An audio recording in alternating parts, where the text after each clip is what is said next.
So, we're going to talk about ethics. I want to start off with just a very quick quote from Dostoevsky, who was a 19th century Russian writer. The Russians are good for writing and for beards, as you can see. This is a very famous quote that he came up with. There's been some discussion about whether it was actually him, but we reckon it was him. This is this: without God, everything is permitted. So there's quite a seems to imply that without the existence of a God, and he was talking about the Christian God in this context, everything is allowed.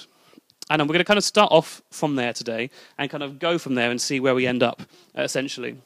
So we're looking at this idea of morality. Now, when we talk about morality and we discuss ethics, theologians like Dan and philosophers like Plato and Socrates and much more intelligent people than us, they have several things they need to talk about and need to discuss when we're talking about ethics. So one of the things they need to do is they need to decide, actually, is religion a good source for morality? So if you're part of a church or you're a Christian or a Hindu or whatever, is religion a good place to get morality from? Now, some people would say yes. Some people would venomously disagree with that.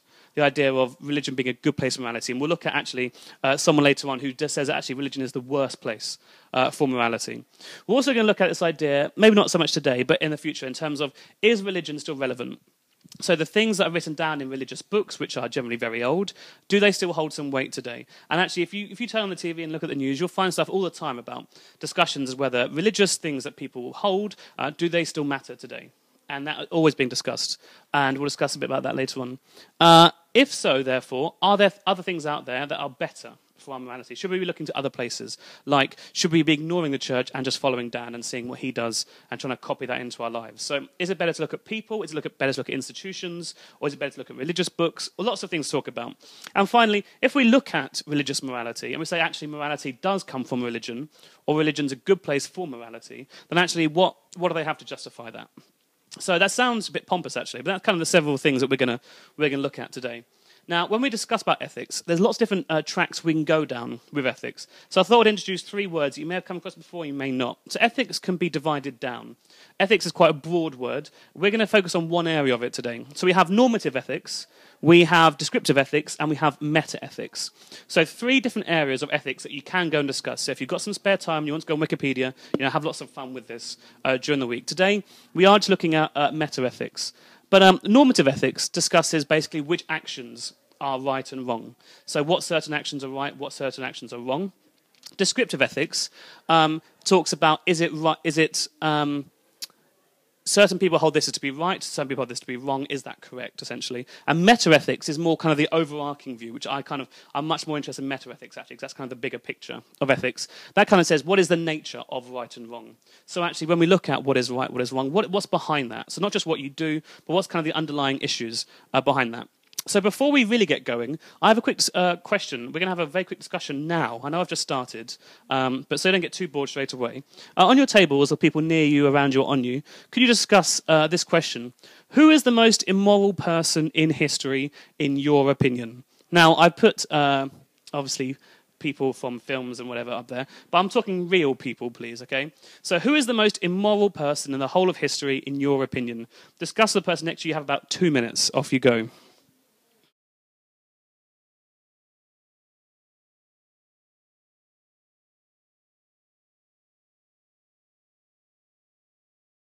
Up here, by any chance? Anyone mention Hitler in their discussions? He's normally kind of good. Some of these other people, now, I'm by no means an expert on evil people in history, so let's not send that. But for example, at the top right, it's actually very hard when you start researching to find many evil women in history, which might say something. There you go. You're obviously not married to my wife. But there you go. She made me walk here tonight. Can I just say, I had a knee operation on Wednesday, and she made me walk here tonight from home because she was in the bath. So make up your own mind on that, people watching. So top right, this is Elizabeth Bathory, or Bathory, depending on where you come in the country. She's actually one of the inspirations behind Count Dracula, actually. And it's estimated she's actually probably the most prolific serial killer in all of history, actually. So they reckon that she killed around about 650 little girls. She drank their blood, she wore their skin, horrible, horrible things. We can go through this person by person if you want. It's horrendous. So it is horrible. I mean, if we look at Vlad the Impaler, who's in the middle top, he is kind of the big inspiration behind Dracula. I was doing some research on him, and to give you an idea, so he was... Sorry, let me just make sure I'm correct on this. So he was the Prince of Wallachia. I think that's how you pronounce it. A total of 3 times. And during that time, it's estimated that he killed 20% of the population by himself. He's known as Vlad the Impaler because he would have them impaled on spikes while they were still alive, and sometimes they would live for up to a week. I won't go into how this happened, but let's just say it entered places you don't want it to enter, and it came out of other places you didn't want it to come out of, and it was horrendous. This is a good start to talk, isn't it? Hopefully you're getting a bit upset about this, because that's important for the talk. But it's estimated he personally killed nearly over 100,000 people during his time. So not a very nice chap in that sense. But there you go. So... They're some of the people, perhaps, when you think about immoral people in history, they're some of the people that might appear. Now, the question is, leading from this, was why are these people immoral? And actually, when it came to deciding who you thought was immoral, what was it at the back of your mind that said to you, I should pick this person? What makes their actions immoral? So when I say to you, Vlad the Impaler impaled people, now, what is it in us that goes, oh, that's wrong, we shouldn't really do that? Because who decided that was horrible thing to do? Now, I've recently got a dog, and I'm a bit obsessed with my dog because he's amazing, and he's everywhere at the moment in our house. Now, my dog is in the process of being trained by Donna, not by me, and so she is training him. Now, he doesn't seem to have a sense of morality, so he's eaten 2 pairs of my sunglasses this week with no remorse. Now, the only way he'll discover this to be wrong is if we tell him off. And it's only through conditioning and training that we teach him this is a wrong thing to do. Now, the question is, are we any different than that as humans? Are the things that we think wrong are simply things that we've been told and the things that have been kind of force-fed to us to believe as we've grown up? So the big question here is there a sense of morality, or do we simply believe certain things to be right, certain things to be wrong? And therefore, there's no such thing as right and wrong. So thinking about who you've been influenced in your life, I wonder whether you've been influenced by some of these people kind of in your lifetimes. Is it parents, school, the internet? They did a study recently with men's magazines where they got some convicted rapists in prison to write letters to people. And they compared these with letters that people wrote into men's magazines. And they mixed them all up and got people to separate them to which ones they thought were the men's magazines and which ones they thought were the rapists. And the people chose the men's magazines' letters as much worse than the ones coming from the rapists, which is interesting. But men's magazines are a big influence. So are people getting morality from that? When we look at issues such as sex and things like that, are people being influenced by these things as they grow up? So perhaps you could probably pick 1 or 2 of these things you've been influenced by in terms of your morality growing up. Because I wonder whether we have a set morality. Are we born with an innate knowledge of what is right and wrong, or do we develop that as we go on? And the other question is from this is, growing up and to where you are now, have you rejected anything that your parents taught you was right or wrong? So are there some things that you rebelled against when you got to a certain age, perhaps, and you decided that was no longer the right thing to do, or you wanted to rebel against it? And growing up and being told what is right and what is wrong, we're normally told kind of the thou shalt nots. So in learning morality, we generally find out what we shouldn't do as to what we should do. So we're normally given barriers as opposed to given things that we should do. So I wonder whether, reflecting on that, you've picked anything. We talked about this last week, whether this week you had a chance to think, have you rejected anything that you were told by your parents that was right? And if you have done, what does that say about morality? Are they right? Are you wrong? Or are you both just right? So that brings us to our first theory we're going to talk about today, something called cultural relativism. Now, this is an age-old theory, and it's not really a theory as such. It's more of an idea. And now, it really originated with with Socrates, way back. So we're talking kind of 380 BCE. And at this time, he's living in Athens, and they've started to discover other cultures around them for the first time. So at this time, obviously, you haven't got the internet. You can't go. You generally stayed where you were born. But they just started to discover that actually other cultures do things differently to how they did. And so they started to have some ideas about this. Now, Socrates, being the ugliest man in Athens, he was called the gadfly because he was so ugly, actually. Now, they actually put him to death in the end. They voted democratically to kill him for stirring up the youth, which led to his pupil, Plato, hating democracy. But that's another story. Anyway, so Socrates, who was ugly, that's the most important thing you should know from this, he believed that actually we have an innate understanding of what is morally good. So even though he'd started to see other cultures who did things differently, such as eating babies, what have you, he thought, actually, deep down, we all know what is right and wrong, and he believed that was within us. Now, his pupil Plato, which is a nice little combo, if you go from Socrates to Plato, that's a nice little run they're on at the moment. Plato believed there were objective and universal moral truths. Actually, morality was separate from us. So morality was the same wherever you are, no matter what the culture. Then following on from Plato, we had Aristotle, so a really good run of pupils and teachers here, actually. Aristotle, who we'll look at later, actually believed that there was universal truths and that we could discover these. But also, it wasn't just what we did was important, it was who we were that was important. So when we're looking at this idea of cultural relativism, when we're looking at cultural relativism, it's this idea that if we look around us and we look at situations that we might be put in, there's no one set way to act, ever. So it really depends. So if we look at a scenario, let's say, is it wrong to lie? Now, you might all decide, perhaps, that generally it is wrong to lie. But according to cultural relativism, it's only wrong to lie in certain situations. In other situations, it's absolutely fine to lie. So a very famous example that people give is this idea of if you were hiding some people during the war and some Nazis knocked on the door and said, are you hiding people in your house? Now, if you believe that you should always tell the truth, would you turn around to them and say, yes, I am, they're under the floorboards? Or would you lie, perhaps, and try and save them? So this idea of, is morality relative depending on the situation? So cultural relativism simply says that it depends where you're born, it depends when you were born, it depends on the situation, and therefore there's no set way ever to act. So we might look now at certain things in history and say, that was awful, such as slavery, perhaps. But you could argue with cultural relativism that actually at the time, that was the norm, that was fine, therefore we shouldn't judge it. So with cultural relativism, we simply say morality is subjective, it's up to me, it's up to Katie, it's up to Sarah what to do in situations, and that's absolutely fine. But it also means I can't judge other people because it matters to them and what they did in that situation. So if we look at things like, should you have an abortion, say for an example, it depends on the situation, according to cultural relativism. Now that's one approach. On the complete other end of the spectrum, we have something called ethical absolutism. And an example of this would be the Ten Commandments. So if relativism is one side of the scale, absolutism is completely the other end. So if relativism says it depends on what the situation is, absolutism says you should always act in this certain way, no matter what the situation, no matter who's involved, no matter when it was, no matter what's going on. So if I said to you, for example, that in some Inuit communities, when their grandparents get to 60, they strangle them and they kill them. Now, your gran might find that a bit upsetting if you said, happy 60th birthday, I'm going to kill you now and smother you with a pillow. But that's what they do in their culture. Is that right? Is that wrong? In some indigenous tribes, they throw their deformed babies to the hippos to be eaten when they're born. Now, we look at it and say, maybe that's awful. According to cultural relativism, we can't say that's bad. According to absolutism, we can say that is wrong. So absolutism says there are some statements that are always going to be true, no matter what we think about them. So, regardless of your opinion, there's some statements in life... Oh dear, I'm sorry. There are some statements in life that are always the case. So even if Sarah's as crazy as a cuckoo, she cannot deny that 1 + 1 = 2. Shouldn't have mentioned the hippos, should I? Hippos is always too much. Oh dear.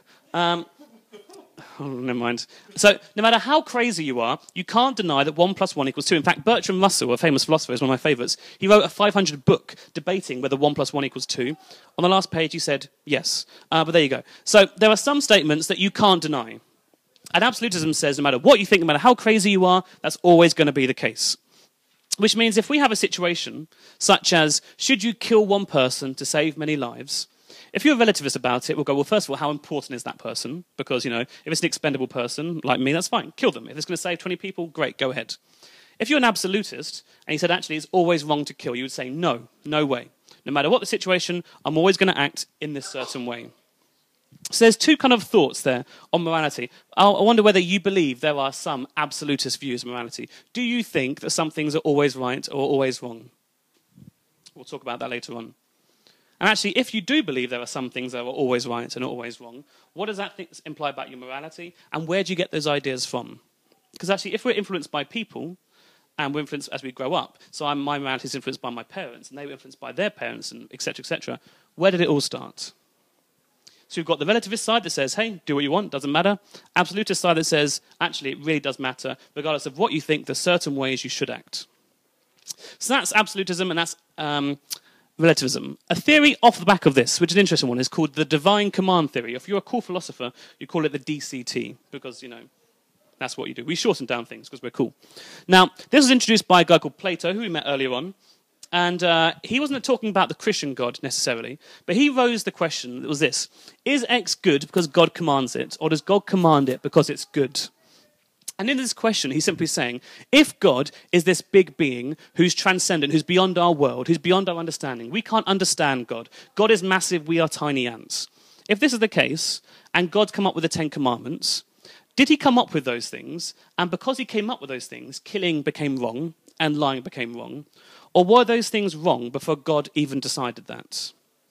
So the divine command theory says, is morality linked to God, or is it separate from God? Now, if we decide that actually morality comes from God, and I wake up in the morning and God says to me, go kill Dan. Now, if God tells me to do that tomorrow morning, does that make it a good action?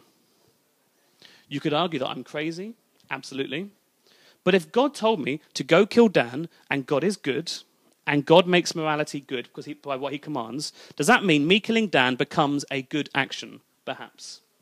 And then we look at things like the 10 Commandments. Actually, they seem to be very much God saying, do this, don't do this. So were they right or wrong before God, or did God decide they were right or wrong? Now, moving on to our final theory. Different sort of theory now. It's something called virtue ethics. Now, this arose from Aristotle, again, who we met earlier on. And actually, it's not really a theory, actually. It's more of a way of life, virtue ethics. Basically, Aristotle came up with it, then it wasn't very popular for 2,000 years, and it's back in fashion at the moment. Philosophers quite like virtue ethics. And essentially, it asks, a lot of philosophical theories ask this question: how should I act? And how should I live my life? Actually, virtue ethics is not really interested in your actions as such. So a lot of actions such as utilitarianism or Kantian ethics and things that we've looked at in the past at church, they're very much interested in what you do as a person. Virtue ethics says, actually, it's not so much what you do, it's more who you are underneath. That's important. So actually, what kind of person you are is important, therefore, not just your actions. So some people might say, actually, regardless of whether you want to do it or not, go help out those people, because they get helped. Virtue ethics says, actually, no, what matters is your intentions behind it. Because actually, if you're helping those people out and you don't want to, then don't bother to do it, because it doesn't make you a good person. So virtue ethics popped up originally with Aristotle. This is him here. Now, he said there were 3 types of people in life. Pleasure seekers, we have the honor seekers, and we have the lovers of contemplation. Guess which one he was a fan of? You can tell that kind of by his order there. So we've got the pleasure seekers, the ones who like food and sex and bungee jumping and other crazy things like that. Then we've got the people who are kind of driven by their reputation, so politicians, people who really care about what other people think about them. And they're kind of driven by that. And then we've got the lovers of contemplations, the people who like to think. They like to, don't do, just think. That's Aristotle's kind of view on life. Don't so much, don't bother having sex to have food. Just think, read a book, listen to some Mozart, be perfect. That's the way you should live your life. Now, in this view, Aristotle simply believed that we need to practice being good people. And practicing being good people will make us into, funnily enough, good people. So actually, it's partly what we do, but it's more about turning our insides into good people, if that's even possible. So we're trying to reach, according to the Greek word, something called eudaimonia, which sounds like pneumonia, but without the illness. So eudaimonia, which is basically where you become a flourishing person. And that's what he believed was the aim in life. So if we follow virtue ethics, we are judging people by our character, not by what we do. And actually it acknowledges that some of us, in fact all of us, have good bits about us and bad bits about us, but it's about trying to find the in-between area. So sometimes this theory is called the middle way of life. And what this theory does say is what it means to be a virtuous person has changed throughout the years. So if we go back to Homer, kind of 850 BCE, kind of the very beginning of our records, to be a good person then, you had to have strength. You had to have courage, you had to have cunning, you had to have friendship. If you had these qualities, you were a virtuous person. If we skip forward to Athens, when Socrates and Plato are knocking around, to be a good person, you needed to have courage, but friendship was suddenly really valued. It wasn't really valued before then, but now it was. Justice, temperance, and wisdom are now being valued as well. If we skip forward again, and let's go to kind of the Christian view of things, we get this idea of courage, justice, and temperance. In the Bible, St. Paul talks about faith, hope, and love as being these qualities of a good person, of a virtuous person. St. Barnabas came up with the other four. But this idea of what makes a good, virtuous person in the Christian lifestyle. Then if we skip forward again and we go to Victorian times with sexy Mr. Darcy, if you want to be a good person in the Victorian time, you would have temperance, you'd have modesty. So suddenly modesty became a very big important thing. You would have piety, you'd have obedience and conformity. So actually, if we contrast that with Homer's Athens, actually, how to be a good person has changed drastically during that time. And if we skip forward to today, we think about kind of what a good person looks like today, the sort of things we like now is tolerance. We like being individual, but being tolerant of that. We like being generous. We like being patient and being loyal. So these are kind of seen now as good, virtuous character traits to have. Now, if this is true, and being a good person has changed over the years, does that mean there's no one way to be a good person? Does that mean being a good person in 50 years' time is different to what it means to be a good person today? And if that's the case, does that mean morality is always changing? And if morality is always changing, where are we getting morality from? Who's setting the trend here? Who's deciding what is right and wrong? Where are we getting this from? And actually, does that seem to imply that morality is relative? And if morality is relative, then there's no moral absolutes, and therefore perhaps the Ten Commandments don't matter? I don't know. Dan will sort that out for us next week. So, this leads us to the final bit, the final question today. Is religion immoral? So we looked at this idea of where we get our morality from. And some people have argued in the past, actually, religion is the worst possible place to get morality from. Because this is where we are told what we can't do. And it's a very intolerant place to be. It's a place that doesn't move with the times. It's a place that is absolutist about things. Actually, absolutism is not a very popular thing in today's culture. Now, this raises the question, therefore, is religion immoral? Now, our good friend Richard Dawkins has very strong opinions on this. He wrote the book The God Delusion. He's done other books like The Selfish Gene. He's done TV documentaries, all this sort of stuff. Now, his main argument, actually, is the Bible is outdated. He says the Bible has obnoxious teachings. He says, how on earth can we try and apply stuff that was said in the Bible 2,000 years ago to today? He says we can't do it. It's outdated. Cultures have changed. Times have changed. Why should we try and apply this book to today? Because it doesn't matter. It's a different culture. It wasn't written for England, the Bible. So therefore, why are we trying to apply it over here? He also describes God, according to the old... He says, if we read about God in the Bible, we get this: a petty, unjust, unforgiving control freak. So that's the image of God that we get in the Bible. So he's sitting on the fence a little bit there. So this is the idea of what we get about God and his morality. So his main argument here, actually, also is that Christians, and religion in particular, indoctrinate small children. So I said to you, where do you get your morality from? He says the worst thing you can do is take a small child along to church. Thankfully, Ralph has now left the room. Because that's the worst thing, according to Richard Dawkins, because we're indoctrinating them. We're telling them what to believe. And actually what we should do is allow them to make up their own minds, but religion, he says, forces you to believe a certain way. And we're not allowed to question what is right and what is wrong. His other arguments, his final arguments we'll look at today is this. He says, if a Christian is good and does a good action, all they're doing is sucking up to God. He says, actually, do you want to go feed the homeless people? Not really, but if I go, God will think I'm a good person. So I'll go to try and impress God. Or even worse, perhaps you might go, I'll go because Dan will notice me going, and he'll think I'm a good person. He might put in a good word with God, perhaps. So Dawkins says if you do a good action to try and please God, all you're doing is sucking up. He says a much better way is to be moral, but be an atheist, is what Dawkins argues. He says, because if you are moral without God, you are being moral and being a good person because you want to be a good person. Not so that you get a reward, but actually you're being a good person because you want to be. So his quote is this: morality in the absence of policing is more truly moral. So idea without God, he says, morality is moral. With God, he says it's immoral, which is an interesting thought. He does say that actually some of the reasons we are moral is because it allows us to reproduce and survive, but we won't go into that too much now. But his main argument is this: we can understand morality without God. We don't need God to be good people. Now, there are some counterclaims to Dawkins, which is on your handout. We won't go into these now, but do go away and read these, while I've kind of put some objections to what he's had to say. That brings us to a close of those three theories we're going to look at today. We're going to have some discussion time later on. So we've had relativism, we've had absolutism, we've had virtue ethics, and we've had Dawkins, and this idea of religion being immoral. Now, we are doing a ethical dilemma of the week, each week. So to finish off today, I just want to give you this one today, which is this. Can we have moral absolutes without the existence of God? So if you think, for example, that killing is always wrong, can you only believe that if you believe in a God? Or if there's no God, then can we have such things as absolute morality? So something to think and ponder as you're doing the washing up this week. But that brings me to the close of this. Katie, over to you.